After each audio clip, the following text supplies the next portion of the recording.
Y a-t-il quelqu'un ce soir pour acclamer notre modèle par excellence? La Bible dit que de son vécu sur la terre, il n'a point péché. Alors que nous, chaque jour, nous n'arrêtons pas de lui demander pardon. La Bible dit que lui, il a supporté l'ignominie, alors qu'il nous suffit de traverser des moments d'humiliation où nous n'arrivons même pas, nous n'arrivons même plus à nous empêcher de nous venger. Nous n'arrivons même pas à nous empêcher d'envier les autres. Mais Christ est venu dans cette condition, dans son humanité. Il a vécu sur la terre comme les hommes. Il est resté Dieu. Il est le modèle par excellence. Nous l'imitons chaque jour. Nous voulons être ces imitateurs encore. Est-ce que tu acclames ce Dieu-là qui a des attributs communicables? Il y a de ces choses qu'on n'a pas acquises de par notre naissance biologique. Mais à cause de notre nouvelle naissance en Christ, il est capable de nous communiquer certains attributs. Alléluia. Seigneur, pour toutes ces choses que tu nous donnes sans prix. Oh bien-aimé, est-ce que tu peux ce soir commencer à compter les choses que Dieu t'a données sans rien te demander en retour? Bien-aimé, est-ce que tu peux commencer à compter ce que Dieu t'a donné? La Bible dit, quand nous étions des pécheurs, Christ était déjà mort. Il avait déjà donné sa vie. Il n'avait pas besoin que nous soyons chrétiens pour qu'il nous témoigne de son amour. Pouvons-nous quantifier ce soir le nombre de choses que ce Dieu nous donne qui renforcent notre communion fraternelle? Pouvons-nous compter le nombre de choses immatérielles que ce Dieu nous a données depuis la croix? Jésus, nous te disons merci. Jésus, nous te disons merci ce soir. Tu nous as donné tellement de choses, Seigneur. Parfois, nous pensons que ce sont nos offrandes qui font en sorte que tu nous bénis autant, Seigneur. Mais c'est au-delà des offrandes que nous faisons. C'est au-delà de notre régularité, Jésus. Tu nous as bénis de toutes sortes de bénédictions dans les lieux célestes, Seigneur. C'est dans ta parole que le faible peut dire je suis fort, que le pauvre peut dire dans ta présence je suis riche. Oh Seigneur, pas parce qu'il est passé par la banque, retirer de l'argent, mais parce que déjà dans ta présence, Seigneur, tu nous as tout donné, Seigneur. Nous sommes ravis de nous revoir ce soir, dans cette atmosphère où tu nous donnes tout, Seigneur. Tu dis que c'est là où 2 ou 3 sont réunis en ton nom. C'est là que tu déverses Jésus. Tu déverses pour toutes les générations. Tu déverses pour toutes les générations quelque chose. Tu ne fais exception de personne. Tu ne fais exception de personne ce soir. Seigneur, nous sommes en train de recevoir avec joie ce que toi tu donnes. Oh, tu nous donnes ta paix, Seigneur. Une paix que le monde ne peut pas nous donner, Seigneur. Nous te disons merci ce soir. Combien tu nous bénis, Seigneur. Combien tu nous protèges, Seigneur. Combien tu nous guéris, Seigneur. Combien tu nous assistes, Seigneur. Combien de fois tu nous pardonnes, Seigneur. Alléluia, Jésus.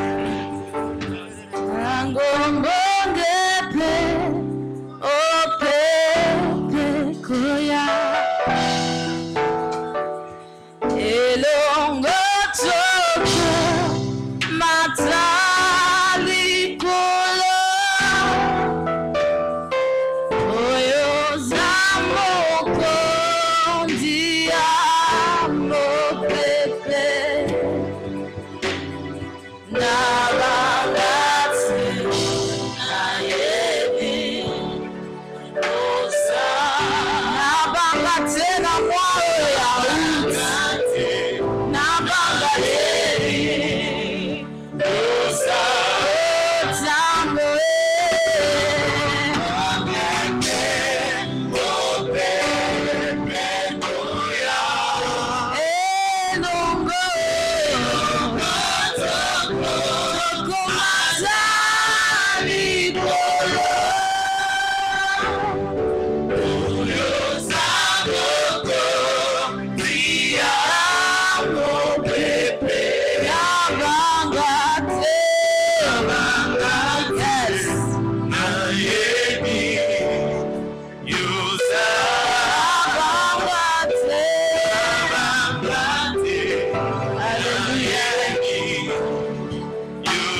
Seigneur, nous n'avons pas peur ce soir. Nous sommes en début du mois d'août. Et nous n'avons pas peur parce que ta parole va nous accompagner. Parce que ta parole va nous équiper, Seigneur. Parce que ta parole va renforcer, Seigneur, nos faiblesses, Jésus. Parce que ta parole va nous changer. Oh Seigneur, alors que nous voulons la proclamer ce soir, nous l'accueillons avec nos acclamations. Nous accueillons cette parole avec toutes nos acclamations. Alléluia. Alléluia. Nous bénissons le Seigneur ce soir pour sa présence au milieu de nous. Est-ce que nous croyons que le Seigneur est là? Alléluia. Nous bénissons le Seigneur pour sa présence au milieu de nous ce soir. Et cette parole qui nous a réservée, mais également nous remercions le révérend Eric Sinda pour cette marque de confiance, ainsi que tout le comité. Nous sommes en train de commencer un nouveau thème avec le mois d'août qui parle de la communion fraternelle. Et j'aimerais nous proposer quelques textes avant que nous puissions évoluer. Nous allons prendre quelques textes. Nous pouvons commencer par 1 Corinthiens.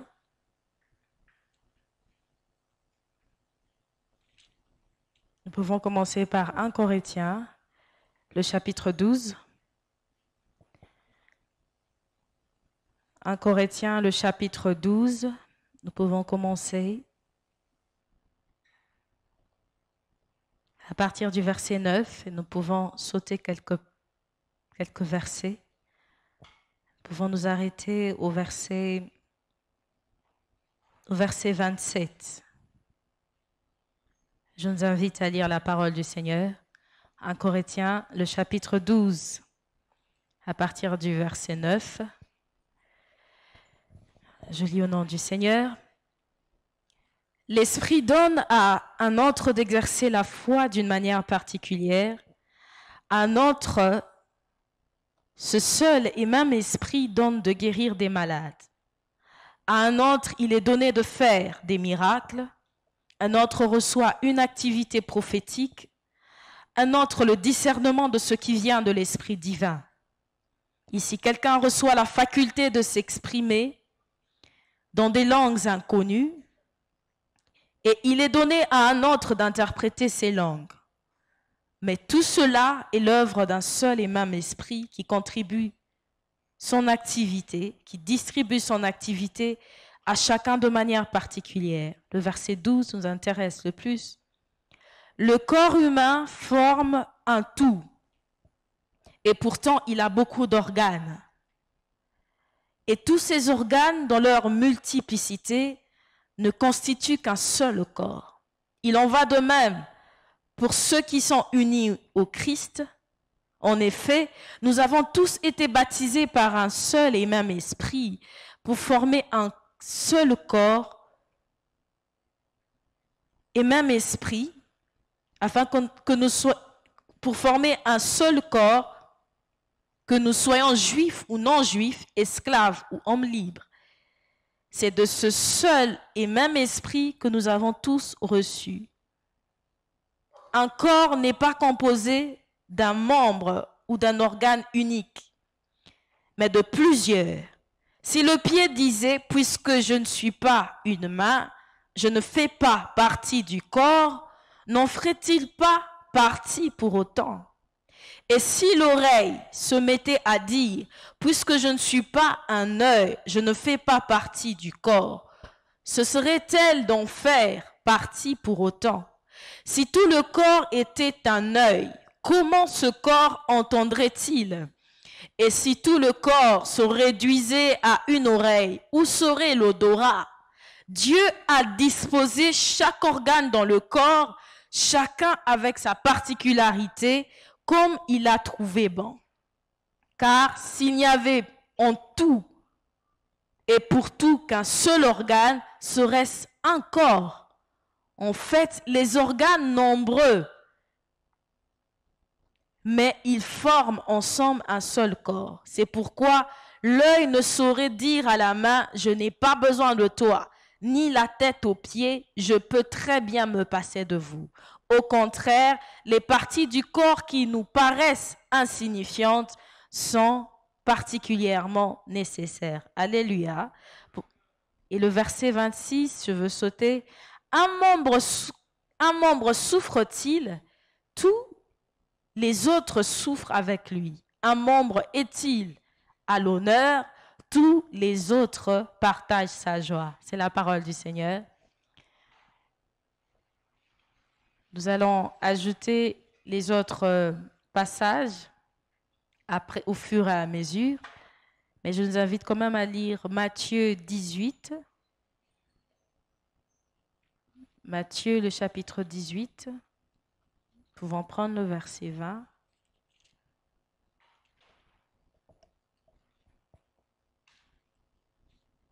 Matthieu, le chapitre 18.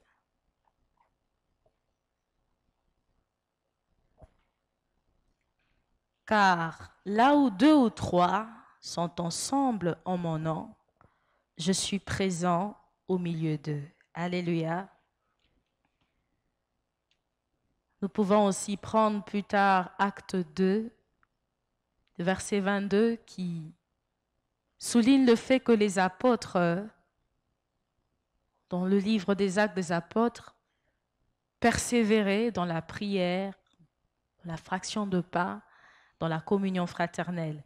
Et donc, tous ces passages ressortent une idée centrale que j'aimerais nous partager ce soir. Pour commencer, avec ce grand thème, en parlant de la communion fraternelle, j'aimerais commencer par nous informer que nous sommes une grande famille en Christ. Alléluia.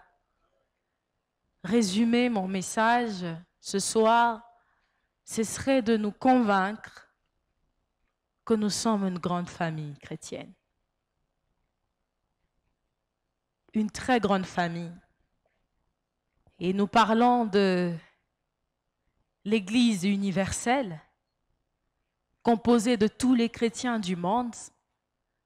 Nous parlons aussi de l'Église locale, comme de la PPISTA où nous prions. Nous sommes une grande famille, également associée à toutes les églises de la ville de Kinshasa ou de la République démocratique du Congo.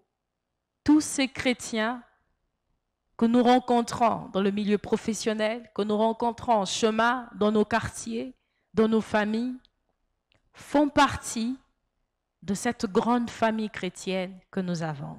Alléluia. Et cette grande famille a bénéficié d'un grand amour aussi. C'est de l'amour de notre Dieu. Alléluia.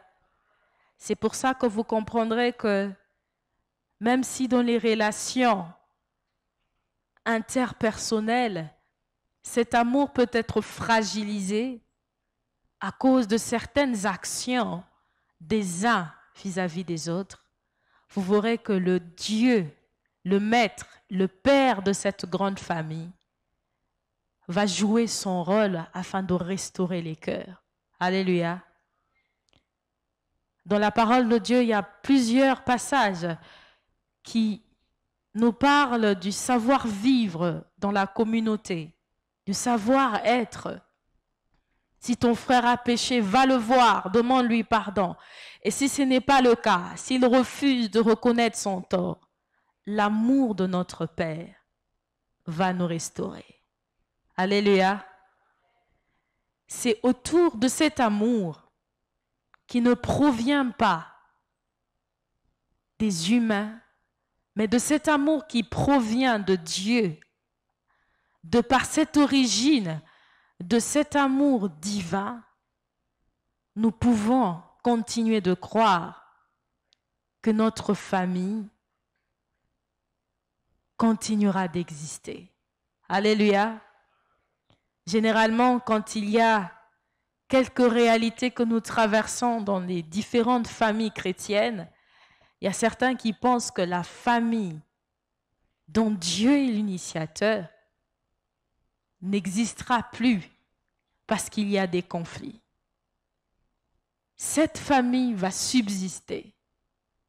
Cette famille a été initiée par Dieu. Alléluia. Et c'est ce que nous venons de lire dans 1 Corinthiens, où l'apôtre Paul nous fait comprendre en quoi nous sommes une famille. Et c'est le premier point que j'aimerais aborder. Pourquoi nous sommes une famille? Qu'est-ce qui montre que nous sommes une famille? L'apôtre Paul va parler d'une illustration en parlant du corps. Alléluia. Il parle du corps humain. Et qu'est-ce qu'il dit de ce corps? Il dit que le corps humain est constitué de plusieurs parties. Et nous avons tous vu à l'école, tout comme pour ceux qui ont fait des spécialisations à l'université, que le corps a beaucoup de membres, beaucoup de parties. Et il s'est permis dans ce texte d'insister sur certaines parties, certaines composantes du corps qui paraissent être insignifiants. Alléluia. Il a beaucoup parlé ici du pied, de l'œil, des oreilles. Et les textes qui précèdent cette illustration en parlant du corps, c'est le contexte où il explique la dispensation des différents dons et des différentes grâces que le Seigneur fait à sa famille, aux chrétiens.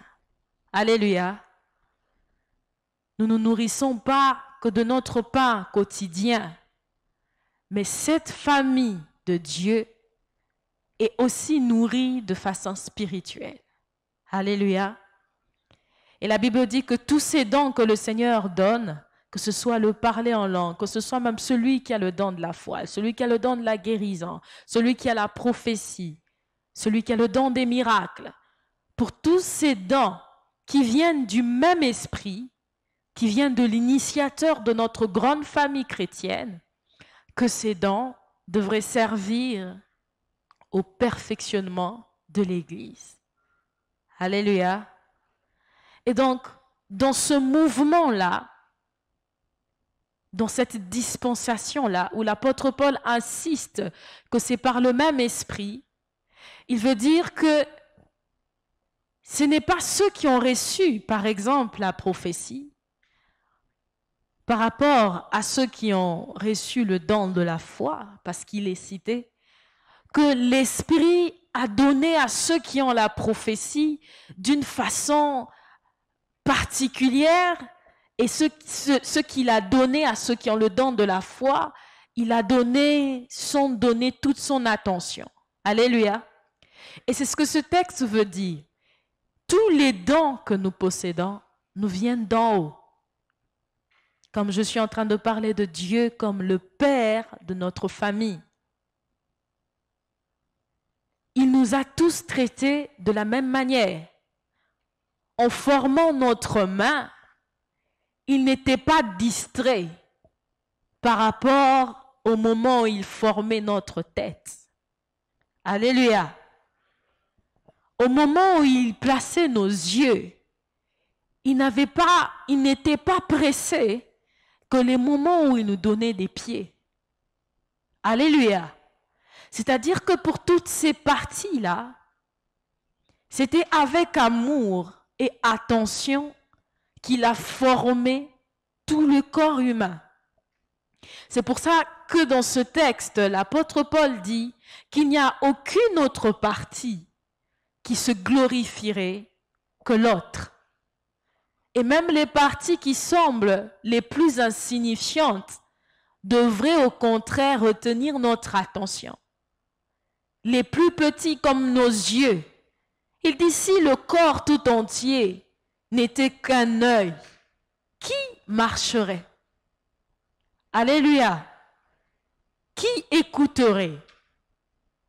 Et c'est dans cette formulation-là, en parlant du corps, que j'essaye de nous faire comprendre, peuple de Dieu, que nous sommes les membres du corps de Christ. Alléluia. Et plus loin, il dira que lui, il est la tête. Lui, il nous conduit, il nous coordonne. Il est le chef. Mais pour tout ce qui va se passer à l'interne, dans notre organisation, parce que vous savez, toute église a sa façon de s'organiser.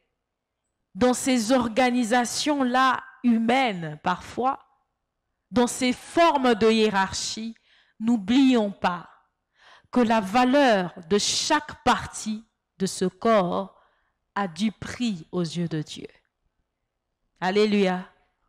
Alors nous sommes cette famille, nous sommes les membres du corps du Christ. Nous avons du prix aux yeux de Dieu. Alléluia.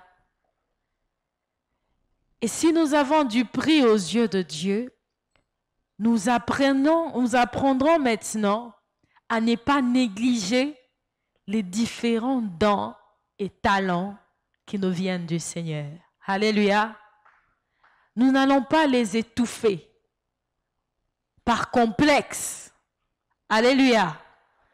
Et moi, je suis en train de prier que ce mois qui commencera, que chacun de nous arrive à déceler quel est le potentiel que Dieu a placé en lui. Peut-être que vous êtes la main. Vous travaillerez aussi pour le perfectionnement des saints. Peut-être que vous êtes le nez. Vous travaillerez pour le perfectionnement des saints. Il y a des chrétiens qui seront affermis dans leur foi.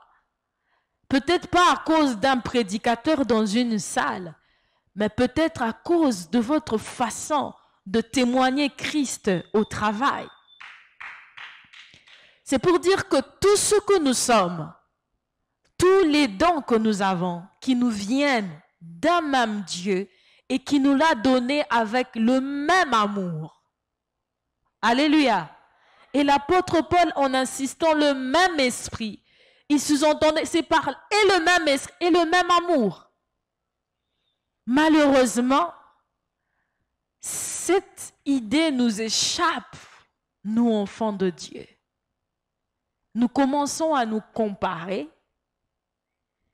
nous commençons à être complexés, nous commençons à être frustrés dans la maison de Dieu, comme si Dieu avait donné certains dons aux autres avec beaucoup d'amour et qu'il en a donné à d'autres sans amour. L'apôtre Paul insiste que c'est avec le même esprit, la même énergie, le même amour, le même objectif. Alléluia.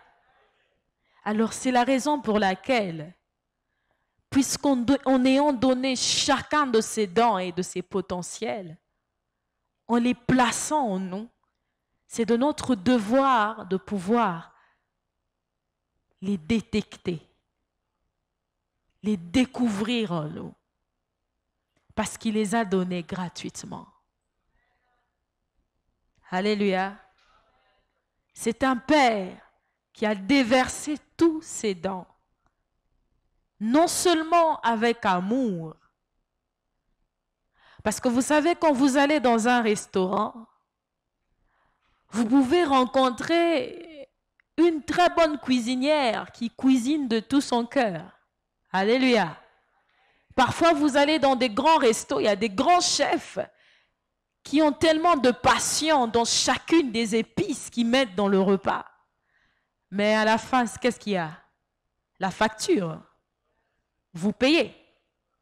Toute personne qui fait quelque chose avec amour ne la fait pas ou ne le fait pas nécessairement gratuitement.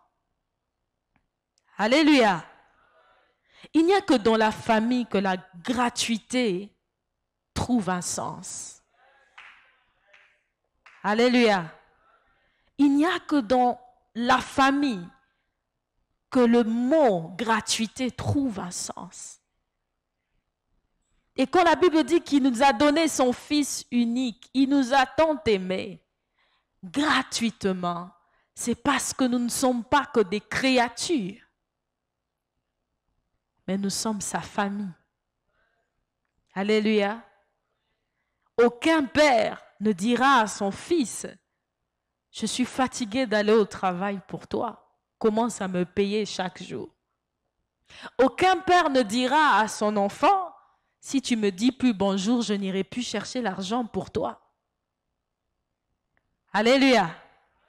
Aucune mère ne dira à son fils ou à sa fille, « Comme tu ne m'as pas dit bonjour, je ne veux pas te donner à manger. » Alléluia. Et c'est cette réalité-là avec les dons spirituels. C'est pour ça que vous verrez parfois des gens qui deviennent incrédules dans la foi, mais dotés des charismes. Parce que c'est une famille. Nous avons fait une alliance familiale, à caractère familial avec le Seigneur. Et la Bible dit, si une mère ou un père peut oublier son enfant, mais moi, alléluia, si même il arrivera à une femme de décider d'avorter, Christ qui nous a adoptés, nous sommes des enfants adoptifs et nous connaissons la réalité de l'adoption à Kinshasa. Nous savons comment vivent les enfants adoptés dans la ville avec tous les privilèges que nous avons. Est-ce que nous savons même faire la démarcation entre le Fils de Dieu, Jésus-Christ, et nous? Il a fait de nous des co-héritiers en Christ. Alors que nous ne sommes que des enfants adoptifs. Alléluia. C'est pour dire que Christ, dans cette union avec lui, a fait chaque chose par amour. Et si nous l'imitons, si il est notre modèle, nous ferons autant. Et dans ce premier point où je parle de la famille, je souligne deux idées importantes. Premièrement, c'est que c'est par amour. Ce n'est pas par intérêt. Alléluia. Vous savez, dans la famille chrétienne aujourd'hui, il y a tellement des intérêts. On fait plus vraiment les choses par un élan d'amour, simplement. Même pour rendre un service aujourd'hui, c'est difficile de ne pas murmurer. Alléluia. La première idée, c'est que c'est fait par amour. Dans la famille, tout est fait par amour. Et deuxièmement, dans la famille, la gratuité. Alléluia. C'est devenu assez difficile de rencontrer des chrétiens aujourd'hui qui se rendent service mutuellement sans sous-entendre un intérêt, une facture. C'est vrai qu'aujourd'hui, chacun de nos potentiels est valorisé. Mais bien aimé, apporter la parole du Seigneur, c'est la porter d'abord par amour. Alléluia. Prophétiser, c'est prophétiser d'abord par amour. Guérir les malades, c'est d'abord guérir par amour. Aujourd'hui, tout le monde, pour faire un service, exige d'abord, c'est quoi? C'est quoi qu'on va me payer? On est là. Je ne voudrais pas vraiment ouvrir cette parenthèse. Même les services dans l'Église sont monnayés aujourd'hui. Dans notre grande famille, on vous exige Il y a de ces hommes de Dieu qui, je viens prêcher, vous allez me payer combien? La première question, c'est quoi le cachet? Alléluia. L'amour. Et sans rien attendre en retour. Parce que Christ, en nous ayant formés comme un corps, l'a fait par amour et l'a fait gratuitement. Et ces idées, ces valeurs familiales doivent être aussi notre partage. Alléluia. Il faut qu'il y ait chaque fois dans les assemblées des membres qui peuvent prendre les autres et les avancer peut-être quelque part. Par amour. Vous n'allez pas dire où est votre transport. Alléluia.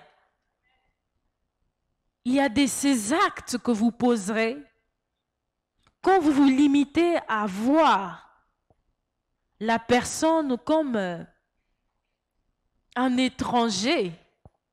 Vous serez en train de souligner le fait qu'il faut que vous soyez rémunéré. Mais quand vous verrez avec les yeux d'un enfant de Dieu, issu de la même famille, parfois vous allez banaliser certaines choses. Et plus nous allons banaliser certaines choses, plus nous allons éviter les divisions, les conflits. Si nous apprenons à pardonner par amour, et gratuitement. Il y a des gens qui pardonnent, mais en sous-entendant quand même quelque chose en retour. Aujourd'hui, la famille de Dieu attend tellement des choses en retour. Tellement de choses en retour. Nous savons, nous sommes dans un siècle où tout aujourd'hui, toute activité, que ce soit sur le plan économique et aujourd'hui même sur le plan ecclésial, tout devient monnayé avec des slogans comme « cherchons d'abord l'argent ». Alléluia. Je suis sûre que vous avez déjà entendu ce slogan. Cherchons d'abord l'argent. Je cherche d'abord l'argent. Il y a quelqu'un qui vous dira « je voulais venir au culte, mais je cherche d'abord l'argent ». Alléluia. C'est bien de chercher l'argent. Mais si Dieu, notre Père, cherchait à recevoir nécessairement quelque chose en retour de la part de ceux à qui il faisait ses dons, je suis sûre que nous serions désendettés à vie. Alléluia. S'il faudrait qu'on commence à peser combien de kilos ou quelle est la valeur du don de guérison, je suis sûre qu'on sera désendetté à vie. Parce que nous ne saurons pas lui rendre la valeur de ce don. Si nous devons calculer par commune ou par communauté combien de dons de vision il a donné à l'assemblée, je suis sûre que même notre pasteur ne saurait pas payer. Alléluia. Parce que la Bible dit qu'il fait grâce à qui il veut. Et il ne prévient même pas qu'il a fait grâce. Alléluia. Tout le monde était étonné dans la Bible. Comment Dieu a pu faire grâce à un persécuteur de chrétiens, l'apôtre Paul? Et c'est l'apôtre Paul qui nous explique ça. Parce que lui aussi, Dieu lui a fait grâce. Parce que Dieu fait grâce à qui il veut. Et quand il fait grâce, il n'est pas obligé de signaler qu'il a fait grâce à qui il veut. Notre problème, c'est d'être le qui il veut. Quand nous sommes en plein culte, nous ne savons pas combien de dons spirituels sont libérés. Mais est-ce qu'il va demander à son serviteur la nuit, bon, pour ce culte, j'ai libéré 100 dons spirituels, ce qui fait 2 millions de dollars. Imaginez-vous comment on allait réduire les heures de culte, les jours des cultes. Je suis sûre qu'on ferait un culte par année. Si chaque culte devrait avoir une facture pour les dons libérés, je suis sûre même qu'on ferait 5 ans sans culte. Alléluia. Pour ne prendre que ces dons-là et ne pas prendre le souffle de vie qu'il nous accorde. Par amour et gratuitement. Alors faisons attention au peuple de Dieu. Quand Dieu nous utilise pour bénir les autres. Bien-aimé, l'élan du cœur, ça vient de Dieu. On parle du don de libéralité. Vous n'êtes pas nécessairement ce genre de personne-là qui doit donner pour recevoir en retour. Peut-être que vous êtes dans la catégorie des gens qui donnent sans recevoir, puisque seulement le Seigneur vous en a convaincu. Alléluia. Mais le problème, c'est de savoir que vous le faites. C'est un geste que vous faites, que vous posez pour la famille chrétienne. Alléluia. Et vous pouvez le faire gratuitement. Parce que ce que Dieu vous rendra est inestimable. Alléluia. Arrêtons de devenir trop calculateurs. Aujourd'hui, il y a beaucoup de mathématiciens à l'église. C'est difficile aujourd'hui de voir des gens faire des offrandes de leurs biens comme ça, naturellement. Et même en donnant cette offrande, vous dites, Dieu, je sais que tu me donneras beaucoup en retour. Mais pourquoi tu dis ça déjà? Il peut décider de ne pas te donner en retour. Alléluia. Seigneur, je sème ça parce que tu dois voir ma situation. Est-ce qu'on a dit qu'on sème en retour? Il y a toujours une contrepartie. L'idée de la gratuité, là,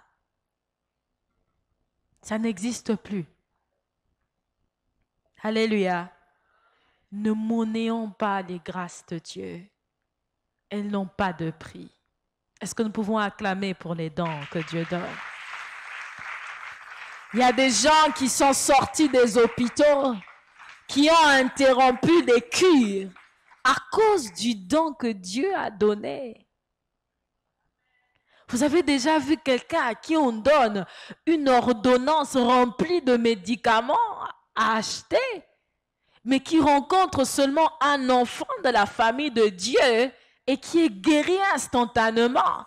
Mais vous savez combien ça coûterait l'internement à l'hôpital, les examens à faire, les médicaments à acheter. Dieu parfois nous fait cette grâce-là. Alléluia. Parfois même vous pouvez faire partie des gens qui ressuscitent les morts.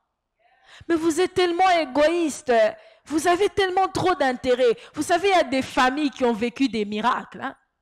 L'enfant est malade la nuit, l'enfant a une fièvre qui ne descend pas, une température compliquée, mais avec les dons du Seigneur, puisqu'il se fait très tard, on impose la main. Mais est-ce qu'on a reçu une facture? Et l'enfant est guéri, l'enfant dort. Alléluia. Est-ce que nous devons commencer à quantifier ça? Combien nous devons au Seigneur? Il nous les a donnés gratuitement. Alléluia. Le parler en langue, il nous l'a donné gratuitement. Nous ne sommes... Vous savez, pour apprendre ne serait-ce l'anglais, vous savez, on paye combien à Cali? Level 1, 2, 3. Donc, tous ces levels-là. Donc, lui, il a résumé ça en une soirée. Est-ce que nous pouvons acclamer Jésus?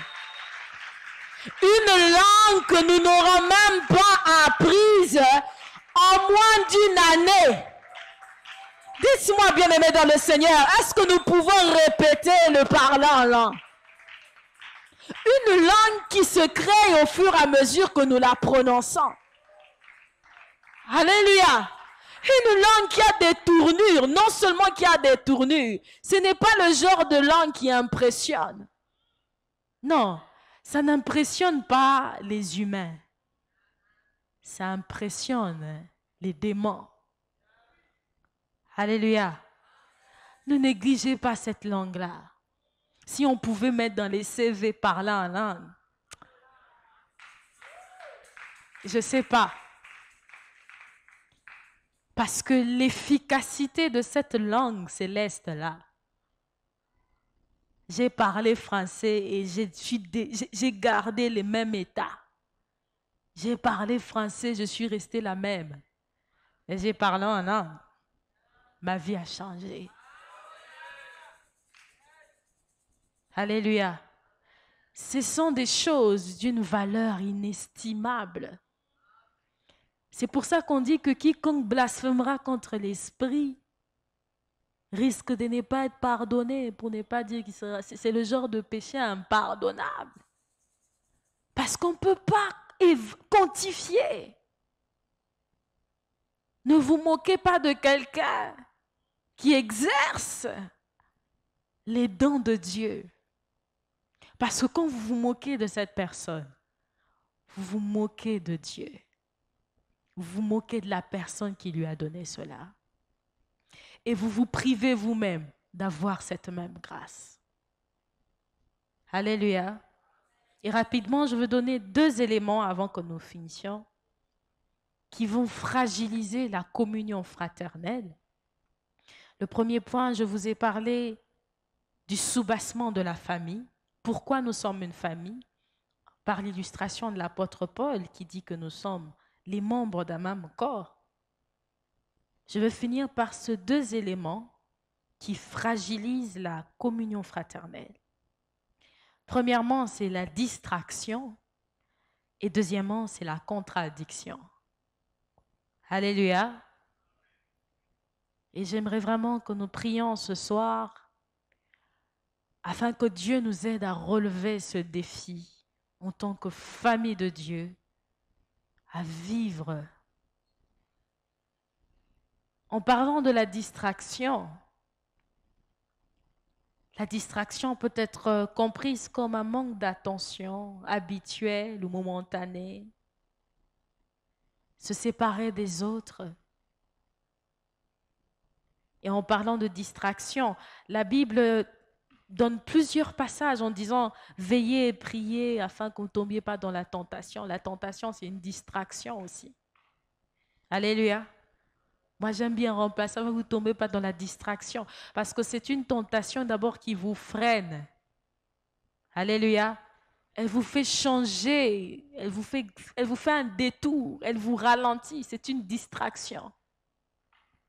Et bien aimé dans le Seigneur, dans la Bible, les apôtres, les premiers chrétiens ont aussi traversé des moments où certains devenaient distraits. Nous avons même vu avec Éticus, ce jeune homme-là qui, pendant que l'apôtre Paul prêchait, il a dormi, il est tombé, il est mort.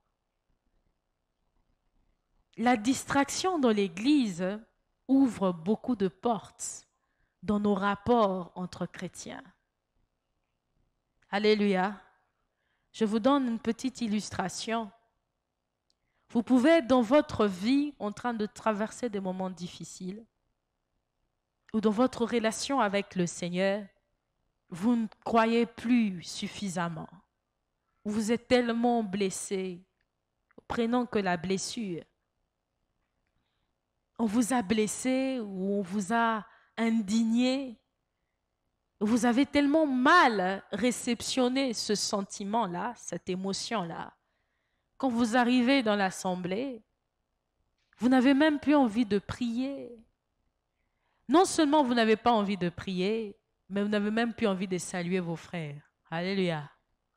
Vous êtes fâchés contre le monde entier parce qu'on vous a blessé, parce qu'on vous a humilié, on vous a ridiculisé.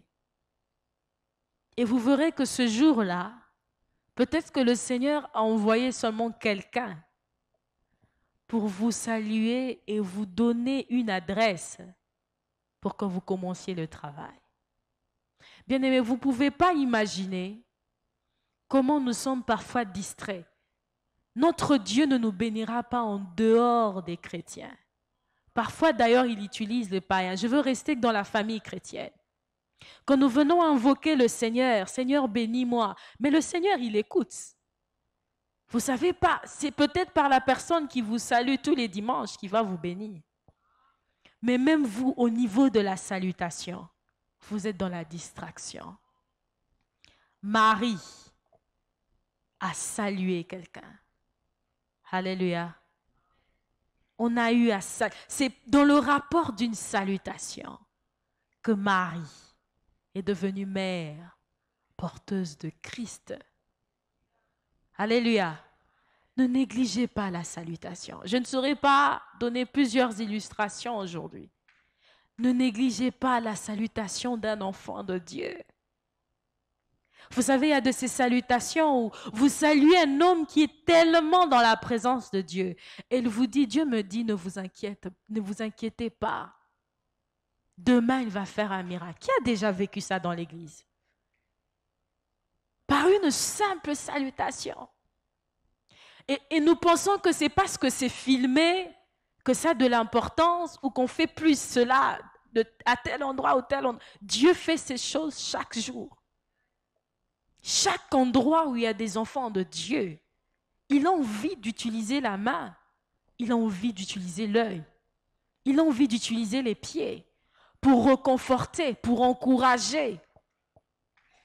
Mais quand nous sommes dans la distraction, nous n'aidons pas les autres à vivre la gloire de Dieu. Alléluia. Et rapidement, la contradiction, c'est qu'en tant qu'enfant de Dieu, nous sommes une famille remplie de tout le monde. Alléluia. Et je dirais même de toutes les races. Et chacun de nous peut avoir des idées propres à lui-même. C'est cette diversité-là que j'appelle la contradiction. Bien-aimés dans le Seigneur, apprenons à vivre tout en réalisant que les autres peuvent être différents de nous. Quand je parle de contradiction, je souligne beaucoup plus la différence. Vous ne pouvez pas chercher une assemblée où les gens sont comme vous. Même vos parents n'ont pas pu vous donner un jumeau, mais vous cherchez votre jumeau dans la famille de Dieu. C'est compliqué. Il n'y aura personne qui réfléchira textuellement comme vous. Alors ne soyez pas choqués si quelqu'un vous dit qu'il a un avis contraire par rapport à vous. Alléluia. Ne soyez pas choqués que vous ayez un responsable qui voit les choses à sa façon et qui vous dit non, pas ça ici. Cela peut se présenter comme une différence par rapport à votre façon de faire. Mais ce n'est pas une raison de quitter l'église. Alléluia. Parfois, les raisons pour lesquelles nous sommes frustrés, ce sont des choses que nous pouvons banaliser. Parce que nous n'acceptons pas la contradiction, la différence. Alléluia. Vous savez, nous sommes dans un moment où les mèches ont plusieurs couleurs. Alléluia. Alléluia. Pour ne prendre que cette illustration-là. Il y a un conflit de génération terrible. Les mèches blanches, les mèches rouges, roses, bleues, orange, vert. Et nos sœurs de la chorale, si jamais elles mettent des mèches blanches là, qu'est-ce qui va se passer dans l'église? Je suis sûre que plus de 20 personnes ne vont pas adorer. Alléluia. Je ne dis pas que vous le fassiez. Hein. Je connais juste une sœur d'une église à qui son responsable lui avait demandé de défaire les tresses. Donc, elle venait de faire des tresses blanches. Elle a défait parce qu'elle ne pouvait pas chanter à la chorale. Mais ce sont des réalités qui arriveront. Mais non, dans les deux tensions, et celui qui lui a dit d'enlever, il se dit avoir bien fait. Mais la personne qui est en train de détresser les cheveux qui font mal, n'est-ce pas qu'il peut être blessé? Alléluia. Ne soyez pas blessés. C'est la famille. C'est la différence. C'est parfois la contradiction, mais dans l'amour. Alléluia. Que Dieu bénisse sa parole.